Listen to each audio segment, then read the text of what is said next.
So now we're on the third page and we're going to start to talk a little bit more about angles. So standard position for an angle and quadrantal angles.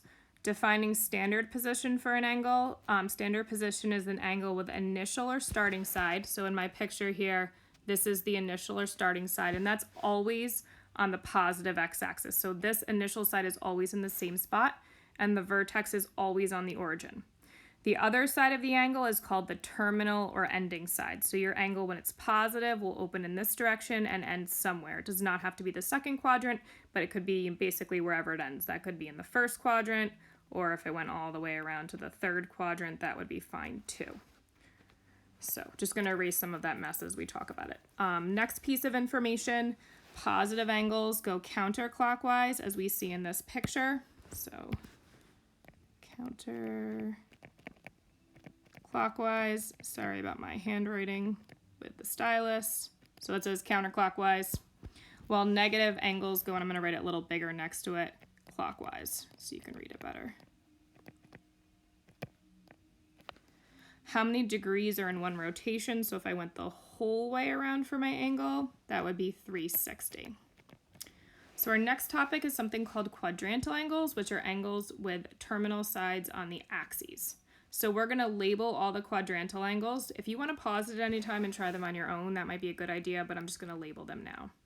So my first or main quadrantal angle, the one we usually work with, is 90, and that would just be a right angle.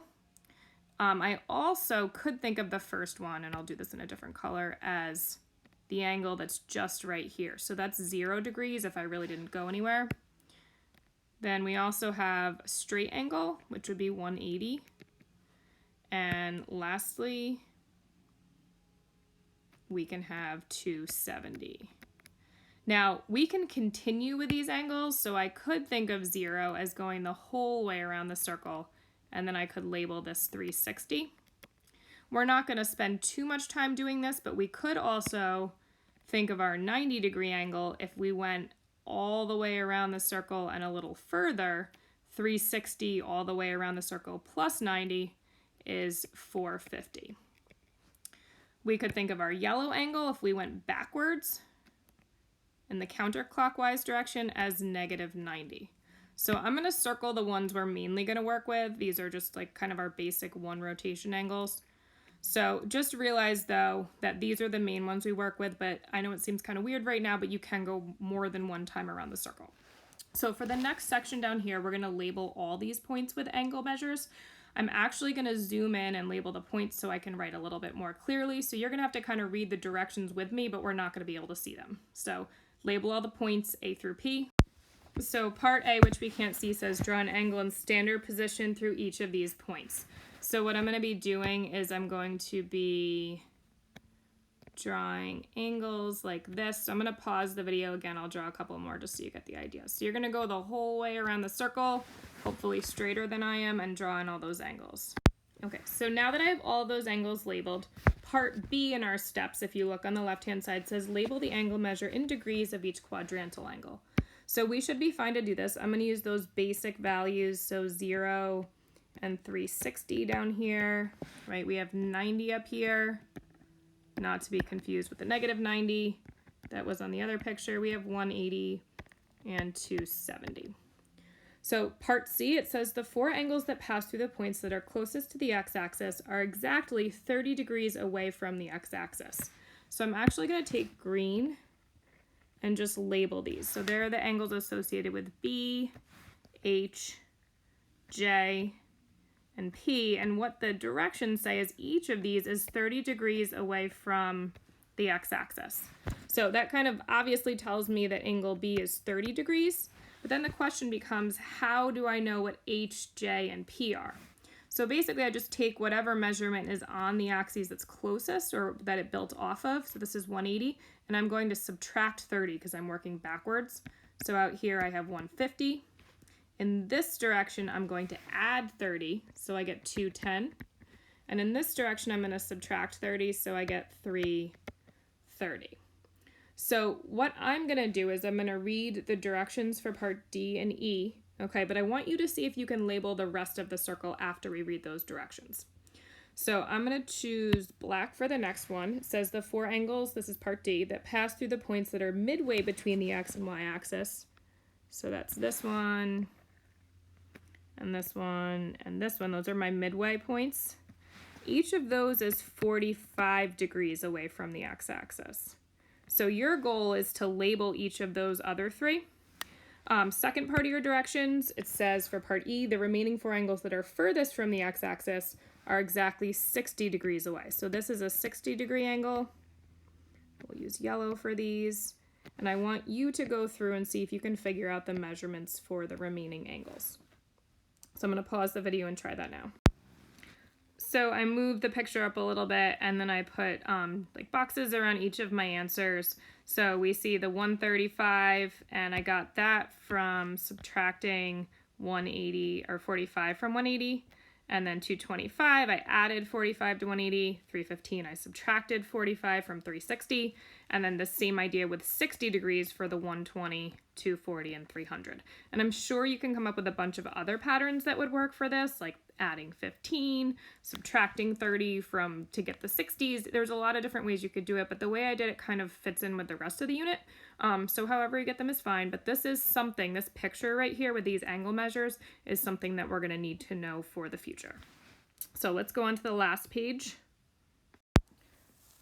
So everything else in the lesson should have kind of been common sense as we went through it, you know, which has the bigger X value, which has the bigger Y value, how do these angles work in the picture. This part maybe isn't as much that way. This exercise 5 is kind of best done in class because it's an activity, but I'll do the best I can on the video to show you. So it says to the right is the unit circle. This diagram is slightly larger than the others to help with this activity. Now we know the radius of the unit circle is 1, and that's why we call it a unit circle, because unit means 1. Take a string, so I'm going to pretend I have a little blue string here, and I'm going to measure, and you could do this with a piece of paper would work well, just kind of like measure off how long this is on your page. Measure the radius of the circle. Make a mark on the string with a pen, or on a paper, for the length of the radius, which we said is 1. Okay, so I'm pretending I have like my little string here and it's this long, okay, to match this. So we're going to start from 1, 0. So starting from 1, 0 and working counterclockwise around the unit circle, wrap the string around the unit circle and mark off 1 unit length on the circle. So I'm pretending I'm taking my string here and about here-ish, let's say that's 1, okay? Now I'm going to continue to do that, move the beginning of the string to that point, and continue measuring unit lengths. So if I do this and I measure, this would be about 2, and that would be about 3, and maybe this would be about 4, and this would be about 5, and I should get 6, and then a little bit extra, so 1, 2, 3, 4, 5, 6, and mine aren't perfect. I was just kind of giving the idea. And then some extra over here, which we're just going to put like a question mark on. Okay, so I got some extra when I measured around. Now, based on your measurements, what is the circumference of the unit circle? So remember, each of these lengths that I measured is 1, because this is 1, okay? So it's about 6, I don't know, you can guess whatever. Maybe I think that looks like about 6.3, okay? And that's just a guess from my string measurements. From your study in geometry, what is the formula for the circumference of a circle? So there's 2 ways we express the formula, and we're going to use the formula that contains the radius, not the diameter. So the one with the diameter is pi d. If we want to express that with the radius, that's 2 pi r. Okay? So now we're going to calculate the circumference of the unit circle. So if I take 1 and plug it in for r, so 2 pi times 1, I get 2 pi as the radius, and 2 pi is just about 6.28. We know it's not exact because pi is an irrational number, but that formula goes along with what I saw when I did the string measurements. So we're going to use that concept and also connect it with something called radian measure, which is something that you did in geometry. So it says last year worked with converting between degree and radian measure for angles. In this unit, we will look at, hold on one second. Sorry about that, I couldn't read the side, so I had to resize. So in this unit, we will look at another way to define radian measure. So radian measure, the radian measure of an angle is the length of the arc on the unit circle subtended by an angle in standard position. Therefore, if an angle is drawn through the first point you marked in exercise 5C, that angle is actually 1 radian. So here, if I went up to the top, and I'm going to use green for this just because I've already used some other colors. If I draw an angle that has the arc being exactly 1 radius length, this angle is 1 radian. So if I kept going around, if my angle was here, I opened up, that would be 2 radians. So thinking beyond this, if I go the whole way around the circle, I have a little bit more than 6, and to be exact, if I went the whole way around in radians, a full rotation would be 2 pi radians. Okay, so this is 2 pi. Now we could call that 0 pi, right, if we didn't go at all around, but if I go the whole way around, that can be labeled as 2 pi. So 2 pi radians is equal to 360 degrees. Everything here is basic fractions from this point on. So it says how many radians are in half a rotation. So if I took this and I only went halfway around my circle, right, if the whole circle is 2 pi, I would have 1 pi out here, right, or just pi. And that goes back to geometry where you had to multiply by pi over 180 or 180 over pi. Basically, those two measurements are equivalent, just different ways to measure things. Now, we labeled that point, right? So we said it was pi and we labeled it out here.